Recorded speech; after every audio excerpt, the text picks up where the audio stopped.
राष्ट्रीय दृष्टिबाधित दिव्यांग समिति यूट्यूब चैनल पर विवेक मणि त्रिपाठी का नमस्कार। राष्ट्रीय महासचिव आप सबके बीच में महत्वपूर्ण चर्चा के साथ आया हूं। सभी दृष्टिबाधित साथियों से अनुरोध है कि इस मैसेज को हर एक दिव्यांग साथी तक पहुंचाएं जो पेंशन भोगी हैं। यूपी के विशेष तौर पर हमारे साथियों के लिए मैसेज है और अन्य राज्यों के लिए भी मैसेज महत्वपूर्ण हो सकता है। तो सबसे पहले मैं बिना देर किए आपसे चर्चा करना चाहूँगा। राष्ट्रीय दृष्टिबाधित दिव्यांग समिति यानी कि कल की डेट में उत्तर प्रदेश के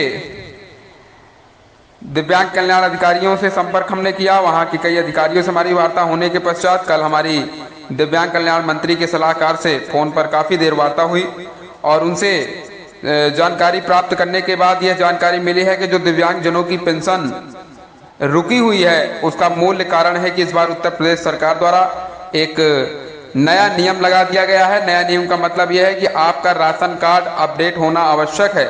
यदि आपका राशन कार्ड ऑनलाइन है, यदि आपके पिताजी के नाम में आपका राशन कार्ड के नाम है, आपके पिताजी के राशन कार्ड में भी, परिवार में भी आपका राशन कार्ड में आपका नाम है, तभी आप पेंशन प्राप्त कर सकते हैं, अन्यथा आपको पेंशन का लाभ नहीं मिलेगा। यानी कहने का मतलब यह है कि आप यदि गरीबी रेखा के नीचे आते हैं तभी आप पेंशन भोगी का लाभ प्राप्त कर सकते हैं, अन्यथा की स्थिति में आप पेंशन भोगी का लाभ प्राप्त नहीं कर सकते हैं। ये प्राप्त हुई है जानकारी मुझे, जिस पर राष्ट्रीय दृष्टिबाधित दिव्यांग समिति बहुत जल्द माननीय मुख्यमंत्री उत्तर प्रदेश सरकार को एक लेटर भी लिखेगा। कई दिव्यांग साथी ऐसे हैं जिनकी स्थितियां बहुत दयनीय हैं, इसके बावजूद भी इन स्थितियों पर नहीं प्राप्त कर पाएंगे पेंशन।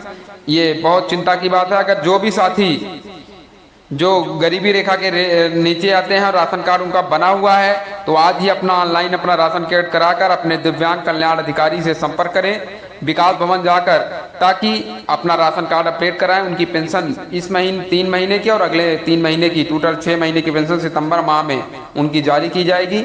इसी वजह से आपकी पेंशन नहीं आई है। तो जिन दृष्टिबाधित साथियों की, जिन दिव्यांगजनों की, चाहे वह OH हो चाहे वह BH हो, किसी भी प्रकार के हमारे हैंडीकैप साथी हैं, उनकी पेंशन रुकी है तो तत्काल प्रभाव से अपने दिव्यांग कल्याण अधिकारी से राशन कार्ड ऑनलाइन कराकर राशन कार्ड साथ में ले जाकर संपर्क करें। ये बहुत बड़ी खबर है, राष्ट्रीय दृष्टिबाधित दिव्यांग समिति आपको प्रदान कर रहा है। हम इस संबंध में लगातार अधिकारियों के संपर्क में थे कि हमारी वार्ता एक बार करा दी जाए, जिस पर माननीय दिव्यांग कल्याण मंत्री से वार्ता ना होकर उनके सलाहकार से मेरी वार्ता हुई। उन्होंने मुझे यह जानकारी दी कि यह प्रस्ताव उत्तर प्रदेश सरकार द्वारा लाया गया है, जो बेहद ही चिंता की बात है। कई दिव्यांग साथी हमारे इस योजना से बाहर हो रहे हैं, जो बहुत ही दुखद है। उसके साथ ही साथ एक महत्वपूर्ण जानकारी, IPBPS PO का फॉर्म आ गया है। ये बहुत बड़ी खबर दृष्टिबाधित साथियों के लिए है। आप अपना फॉर्म PO का फिल करें, जो 21 अगस्त 2023 इसकी लास्ट डेट है। तो समय से पहले ही अपने फॉर्म को फिल करके अपने जीवन को सुरक्षित करें। यही कामना राष्ट्रीय दृष्टिबाधित दिव्यांग समिति परिवार आप सभी दिव्यांगजनों से रखती है। हमारा शुरू से मकसद रहा है आपकी सेवा में, आपकी सेवा में राष्ट्रीय दृष्टिबाधित दिव्यांग समिति हमेशा समर्पित रहे। यह हमारा शुरू का मकसद रहा है। हमने हर एक चुनौती को भी सुचारू रूप से स्वीकार करते हुए उन बुलंदियों को छूने का भी प्रयास किया है साथियों।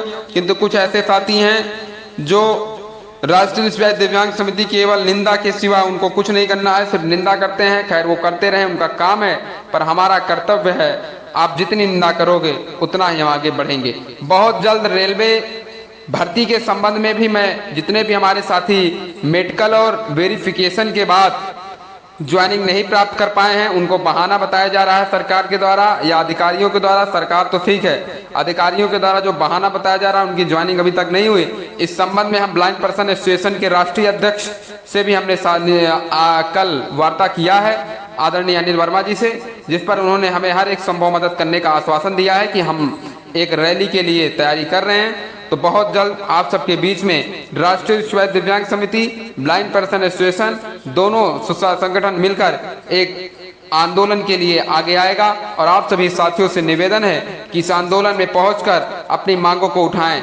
बड़े बड़े संगठन सिर्फ नाम के बने हैं, उनको सिर्फ प्रचार करना है और अपने संस्था का प्रचार करके दिव्यांगजनों को बुलाकर उनके नाम पे जो है भीड़ इकट्ठा करना है और जो है केवल अपना वाहवाही लूटना है। कुछ ऐसे संगठन है साथियों जो अपना स्थापना दिवस के नाम पर दिव्यांगजनों को बुलाकर उनको 7 बजे तक बैठाए रहना और उनको उनके हित की बात ना करते हुए, बहुत ही चिंता की बात होती है साथियों ऐसे संगठनों को जो हमारे दिव्यांगजनों की हित की बात नहीं करते हैं। वो केवल अपनी राजनीति चमकाते हैं, अपनी स्थापना दिवस मनाते हैं, अपने लिए सब कुछ करने का प्रयास करते हैं, किंतु दिव्यांगजनों के लिए एक बार भी सोचने का वो प्रयास नहीं करते हैं। शायद उनके पास इसके लिए टाइम नहीं है कि उन दिव्यांग साथियों की आवाज को उठाएं, उन दिव्यांगजनों के आवाज को संसद से लेकर संसद तक पहुंचाने का प्रयास करें, संसद भवन तक, राज्यसभा सांसद भवन तक या लोकसभा सांसद तक पहुंचाने का प्रयास करें, किंतु ये न करके उनकी आवाज को दबाने का प्रयास किया जाता है। किंतु राष्ट्रीय दृष्टिवादी दिव्यांग समिति आपकी आवाज को हमेशा उठाया है और हमेशा मैं उठाता रहूंगा, ये मैंने आपको वचन दिया है। और कुछ लोग कहते हैं दृष्टिवादी दिव्यांगजनों के लिए हम शुरू से दृढ़ संकल्पित हैं, आज भी हम संकल्पित हैं, आगे भी हमारा प्रयास जारी रहेगा। आप सबको बहुत बहुत धन्यवाद। इस मैसेज को हर एक दिव्यांग साथी तक पहुंचाएं। किसी साथियों को प्रॉब्लम होती है, संगठन के ऑफिशियल नंबर 9454220000 यानी 9454220000 पे तत्काल संपर्क करें, उनकी हर एक संभव मदद की जाएगी। जय हिंद, जय भारत।